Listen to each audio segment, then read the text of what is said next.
Hello and welcome to Qsports, and thank you very much if you're just joining us. I am Mamadou Gajaga. Tonight on the show, the Confederation of African Football, CAF, are weighing options for the 2021 Africa Cup of Nations qualifiers, and they are even considering a plan B if the COVID-19 continues. They might even play the Africa Cup of Nations in 2022, which is a World Cup year. They are all part of the options. However, football is gradually resuming in the other part of the world, especially in Europe. In Spain, there were wins for Barcelona and Real Madrid, while Juventus drew against Milan in that competition. And also in the English Premier League, league matches will resume on Wednesday.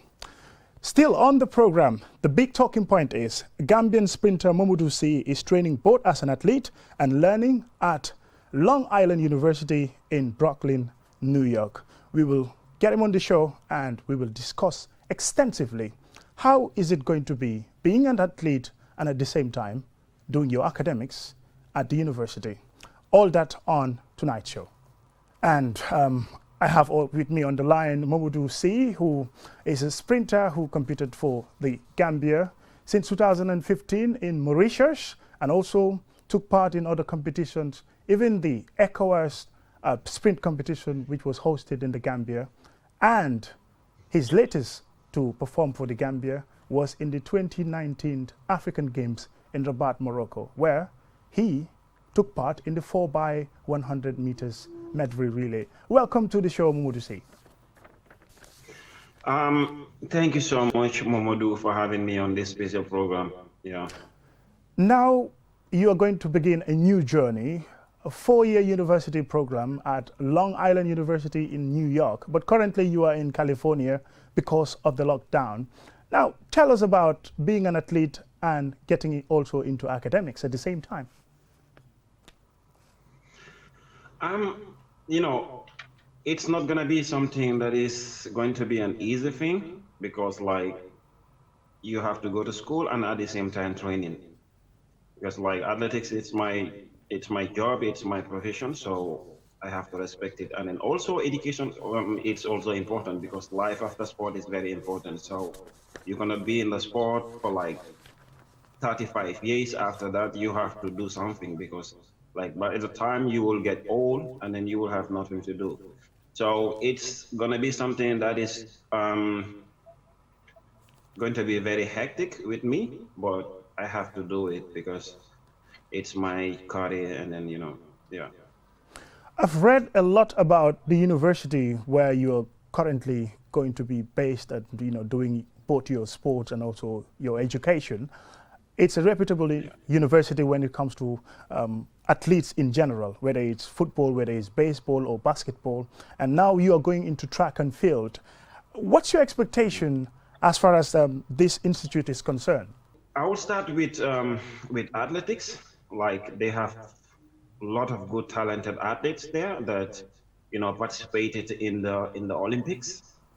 So I also have like some teammates that are very good and then they can boost my morals and then, they can push me to the limit because as an athlete or as a sport person, you have to get some people that you have to compete with. And then those ones will lead you in the right perspective way. They will boost your morals and then they will boost your achievements and then all other things that a sport person need.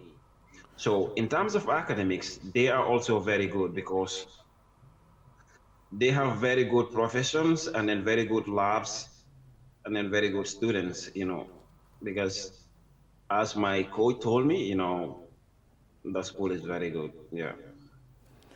You as an athlete, during this COVID-19 pandemic, most of you wouldn't be able to practice your favorite sports the way you should have done it in a normal way. That is to be at home every now and then, doing some light training, just to make sure that you are fit and in shape. How have you been coping with the pandemic in the United States? I came to the United States like in February, and then was preparing for the Olympic Games in the supposed to took to in like in Tokyo. So I trained like 2 months, 3 months, and then the pandemic started. So it was like very, very, very disappointed with me because I was very, very much prepared to get the qualification standard to go to the Olympics. But when the virus arrives, we have to be at home doing our workouts, just to keep ourselves fit. But it is not an easy thing because you have to get some morals that, because sitting inside your house training alone, it's not that much effective rather than going to the field with your mates and then train there with them. So it is very, very sad that the Olympics has been canceled and then the pandemic also, yeah. But we are staying positive and then keeping ourselves fit. It's going to be until next year before we talk about the Olympic Games, because for those of you who have not qualified yet, you will get into the qualifying series. Let's say you are currently running 1070 or 1050 or 1060. Do you think you can push your time a little bit down to make sure that you get the qualification spot? Do you think it's possible with this long delay? Oh yeah, because like I mean, before the lockdown, I was supposed to have my first competition here in the States, week before the lockdown, and then I had my test on the 150, and then I ran 15.14, and then it was really good. And then my coach, told me like, I mean, you will get the qualification standard because the qualification standard is 10:05, and then with that point in time, I ran 15.14, and then it was really good. So I had the belief that, with or without the pandemic, I will qualify for the Olympic Games. Yeah. You have represented the Gambia in many competitions. Your first one was in 2015 in Mauritius as a junior athlete in the junior championship. Yeah. Reflecting back on that and how you've transitioned from that level, now you are a senior athlete. You're talking about qualification to the Olympics. Looking far back, how would you measure? Big achievement has come because like compare Momodu C 2015 and Momodu C right now is a huge gap, because 2015 was my first international competition that I represented the Gambia in Mauritius, and then I went up to the final and then ran 10:86, which was, I think I was the first junior athlete in the Gambia who ran that time. Yeah, I was the first junior athlete who ran that time. Yeah, 10:86. So with that, the following years, I've been representing the Gambia in other competitions like the junior competition in Morocco, and then also in the Gambia, and then also in the African Games. So a lot of things has changed. Yeah, and then I am ready to go into any big competition now. 2019, the Gambia registered success in other sporting disciplines in Morocco. That's the African Games, both in the beach volleyball and also in athletics, Guinea-Bissau winning the 200 meters gold medal for the first time for a Gambian athlete. That's an individual sport. Of course, for the beach volleyball, that one is team sports. Being the catalyst, and you were supposed to represent the Gambia in the 100 meters, which you missed out because due to your late arrival, you couldn't fill in your time to get into that competition. Getting to the finals of the 4x100 meters medley relay, in which eventually Ghana were very outstanding in that medley relay. The Gambia took fourth in that competition. 4x1 relay. Yes, 4x100 meters relay. In that competition, when you look back, did you have this feeling that the Gambia had an opportunity in the sprints? Yeah, I mean, we have very good athletes compared like the other previous years, because right now you are talking about Adama Jame, you are talking about Ibrahim Kamara, you are talking about Mumudu C, you are talking about Ali Diouf, and then there are a lot of athletes that are based in the Gambia, and then they are very good in terms of sprinting. So with that sprinting, like the 100 meters and then the 200 meters, we had chance there. Like Ibrahim Kamara had went up to the final, and then he was very good. He was among the favorite athletes that supposed to be in the model contestants, but due to his poor start, he could not finish like the way he's supposed to finish. But the 4x100 meters, really, it was really good because in the heats we Imatu came out with second position to break the national record in the heats, and then also came back on the final. We took fourth position and then also break the national record again. So which means we have broke the national record twice in that competition. So we are very much pleased and then very much happy to break the national record. And then, yeah, we are so much happy about that. For the past 2 decades or so, the Gambian athletes have always been complaining about lacking the support in terms of material, in terms of training resources. In fact, that is one of the reasons why we have our athletes train in Dakar at the High Performance Center. Now you have this opportunity to train both as an athlete and also do your education in university in New York. Do you think this is going to be the catalyst for Gambian athletes? And if this sort of opportunities are created for other athletes, it's going to make our athletics even better? I mean, if you happen to look all the African countries like Nigeria, South Africa, Ghana, all their big athletes are training here in the US. And then those are the very athletes that do normally take part, compete with us in the all African championships. And then they are the one who normally, take the medals and then win all the events. So with that, the Gambian Athletic Association have to create opportunities for the athletes, because without opportunities or without exposure, the athletes cannot perform up to expectation. They have to be exposed, and then, because there are a lot of scholarships. If the Gambian Athletic Association write to any other universities here in the US, they will get scholarships for the athletes. My In terms scholarship, of, I got it from. yes, Okay. just go ahead.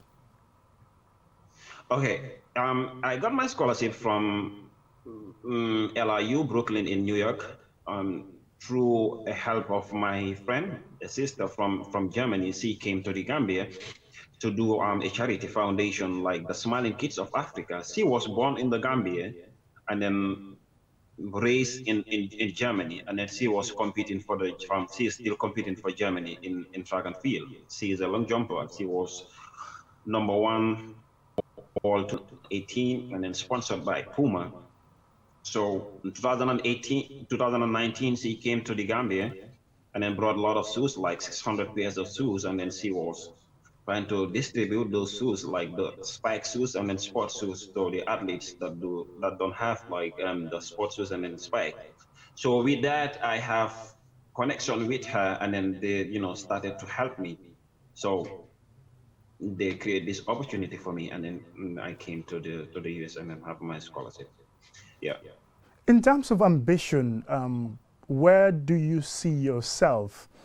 I've had situations where a Gambian athlete has had the opportunity to compete in the Olympic Games and then went to the United States. Unfortunately, he quit athletics and went into something else. He went to look for money, if you would like, or went into a completely different domain. For you, do you think this is a best shot? This is an opportunity that you have to grab and make sure that your ambition is to be a better athlete, compete for the Gambia, get to the Olympics, and even get to the highest level of athletics?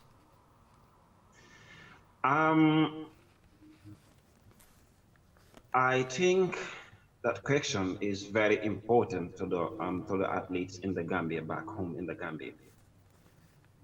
Like, this is an opportunity that I have to grab and then best use of it. Because as an athlete, you have to believe in yourself and then believe in your talent. This is a talent that is to me by God, not anyone. So I have to believe in myself and then work hard towards it. Coming here to the United States and then quit athletics, it's not my It's not my intention. But sometimes people do it like it. I found them like in some type of that they don't want to do the athletics anymore because of athletics is very it's very expensive in terms of sports in general. It's very expensive. If you don't have that finance, it's gonna be very hard for you to stay in the sport. But for me, I have some people that are supporting me, that they are encouraging me, and then supporting me in any kind of things that I want. Because when I came here in the US, I think that was the first time I started having my physiotherapy, my massage, and then my supplements, and then other things. But when I was in the Gambia, I trained a whole year without going to the physiotherapy because I don't have that money. And then the Gambian Athletic Association, like they don't create that opportunity for us. So we have to struggle.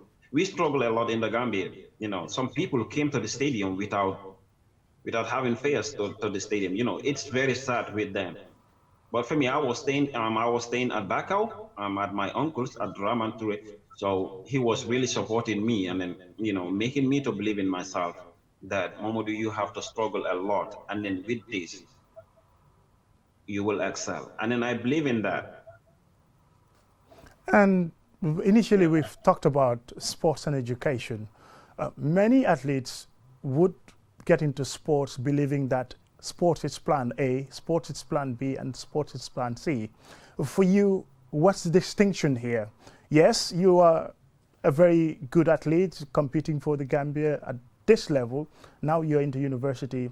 Would you take both seriously?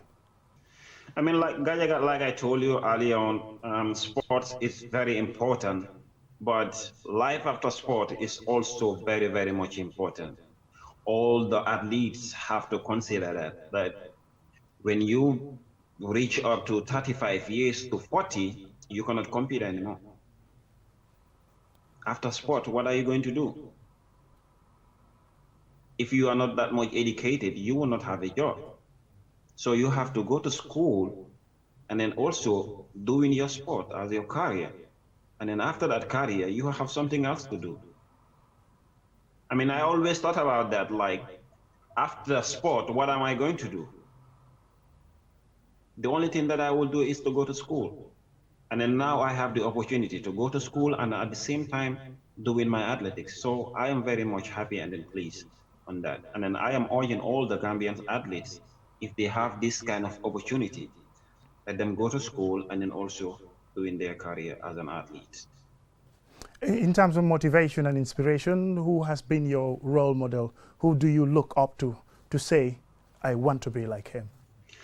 I mean, Gajaga, I always look up onto myself like I don't have any role model, but